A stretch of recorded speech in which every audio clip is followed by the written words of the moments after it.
Guys, hear me out because this is very important. If you're applying for a general virtual assistant position, you're offering administrative work, you don't need a portfolio. Hi, Mary here. Everyday nagpo-post ako ng bagong video sa pwede nyo sundan na some sort of roadmap kung gusto nyo na maging freelancer, virtual assistant, or gusto nyo na mag-work from home gamit ng computer at internet. And ulitin ko, if you're applying for a general virtual assistant position, hindi nyo kailangan ng portfolio. Let's go back to ano nga ba yung mga kailangan mo para mag-apply. Number 1, you would need a resume, updated resume. Number 2, you need a cover letter. And pagka meron ka na ng resume at cover letter, pwede ka na mag-start na mag-apply. Ang kasunod mo na step nun is manggawa ng account sa mga freelancing platforms such as Upwork. At pagkatapos, mag-apply ka na doon. Pumapasok lang guys ang portfolio is if kayo ay sa creative side papasok.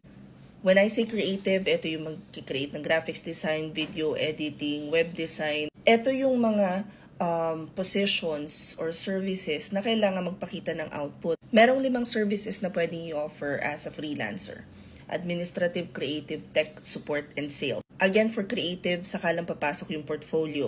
Kasi yung resume will answer the question, sino ka, what have you accomplished so far, ano yung mga previous work experience mo.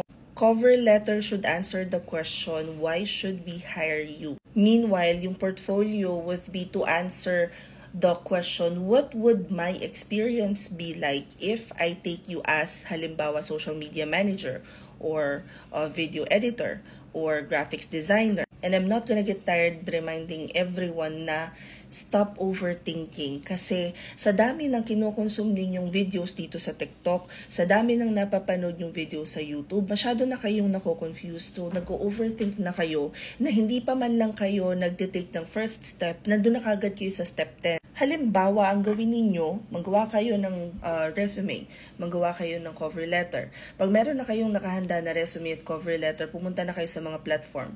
Upwork, online jobs, Epic Career, LinkedIn. Mag-start na kayo mag-research doon kung ano yung mga positions na available for general virtual assistants. Pagkatapos you decide ano bang services ang i-offer ko, administrative, creative, tech, support, or sales. Kasi pag nasagot mo pa lang yung ano yung service na i-offer mo, malalaman mo na din kung anong equipment yung kakailanganin mo. O ayun tayo sa equipment. Kung ano yung meron kayo, doon kayo magsimula. Mag-upgrade na lang kayo kapag kayo ay may client na.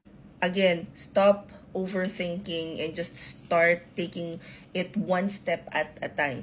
Kapag meron na kayong resume at cover letter at this point, mag-create na kayo ng profile sa mga platforms, magsimula na kayo, kahit di pa nga kayo mag-apply, mag-research lang kayo, tingnan ninyo kung ano yung mga hiring doon. Also, ang daming nagpo-post ng hiring sa mga Facebook groups, dito sa TikTok, nakikita ninyo, mababasa nyo kung ano yung mga requirements nila, diba? So, bakit hindi nyo subukan muna mag-apply? Side kwento, I was applying for an operations management position and I know na for a fact na hindi ko itutuloy yung application na yun doon sa company na yun because I'm applying for operations management and then they asked me for a portfolio. Alam ko doon palang may problema na yung business. While it's good to have skill and market awareness, na alam mo yung nangyayari sa paligid mo at alam mo yung mga possibility na pwedeng hingin nila sa'yo, you can't stop by just doing your research. Kailangan, pag may natututunan kayo bago ina-apply ninyo. Hope this provides a little more clarity. Comment any questions you guys have about working from home. Follow for more work from home chismis. Bye!